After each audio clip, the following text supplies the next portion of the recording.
আসসালামু আলাইকুম বন্ধুরা, সবাই কেমন আছেন? দেখতে পাচ্ছেন এটি হচ্ছে মনস্টার ফিশ যাকে বলেন। মিনার আমরা চিনে থাকি, টিম্পু মাছ হিসেবে চিনে থাকি। মাছগুলি দেখতে অবশ্যই অনেক সুন্দর এবং এটি কীভাবে কাটা হয়, পরিষ্কার করা হয় এটি আপনারা দেখতে পাচ্ছেন। আশা করি চ্যানেলটির সঙ্গেই থাকবেন, সাবস্ক্রাইব করে রাখবেন। মাছটি কীভাবে ক্লিন করা হচ্ছে ধীরে ধীরে এটা আপনারা সুন্দরভাবে দেখতে পাচ্ছেন। মাছটি পেট মোটা থাকে, বেশিরভাগ মাছে ডিম হয়ে থাকে, অনেক সময় চর্বি হয়ে থাকে। মাছটি আসলে পেটে কী আছে এটাও আপনারা দেখতে পাবেন। শুধুমাত্র অপেক্ষা করে থাকুন। দেখতে পাচ্ছেন মাছটি সুন্দরভাবে ক্লিন করা হচ্ছে। তার যে আষ্ঠাগুলো রয়েছে, অর্থাৎ যে চামড়ার যে আষ্ঠা রয়েছে, আষ্ঠাগুলো কীভাবে পরিষ্কার করা হচ্ছে এটা দেখতে পাচ্ছেন। দুই সাইডের আষ্ঠায় পরিষ্কার করা হচ্ছে।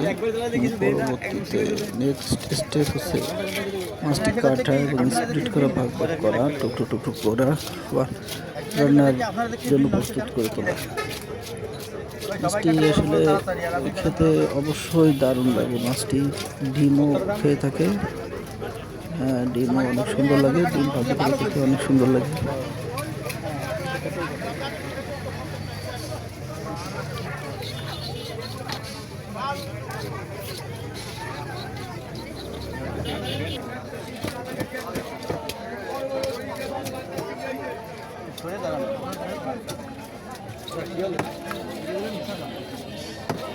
এবং স্প্লিট ভাগ করা হলো, মাথা এবং বডি সাইড, এবং মাথাটা পরিষ্কার করে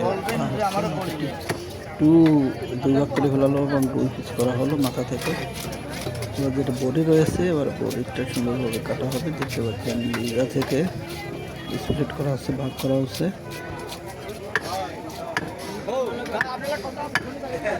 লিগা থেকে 2 পিস স্প্লিট করা হলো, লিগা আর মাছ।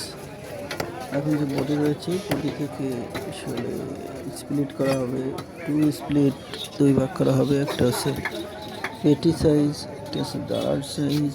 এখান থেকে আস্তে আস্তে মাছটা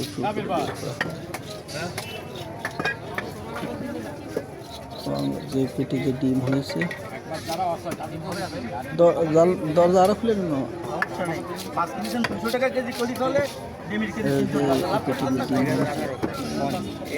করা হবে এবং যে দাঁড়ার মাছ রয়েছে, দাঁড়া মাছ ফাড়া হচ্ছে, অর্থাৎ সাইনিজ যে কাঠ,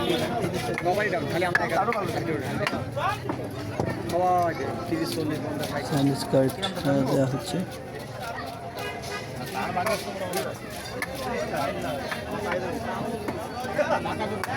তুমি তো টপ 41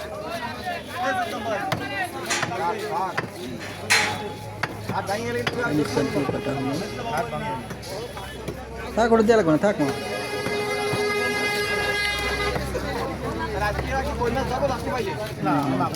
দাদার ধরে আইলো 2 কেজি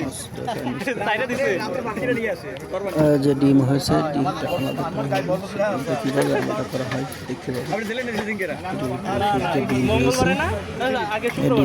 আসলে অনেক সুন্দর দেখতে, অনেক সুন্দর খেতে, অনেক টেস্টি।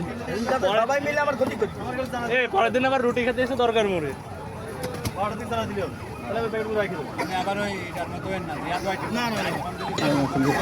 পেটিতে মাছ রয়েছে, পেটির মাছটা কাটা হবে। দেখতে পাচ্ছেন টুকরো টুকরো করা হবে পেটির মাছ, এবং বাকি অংশ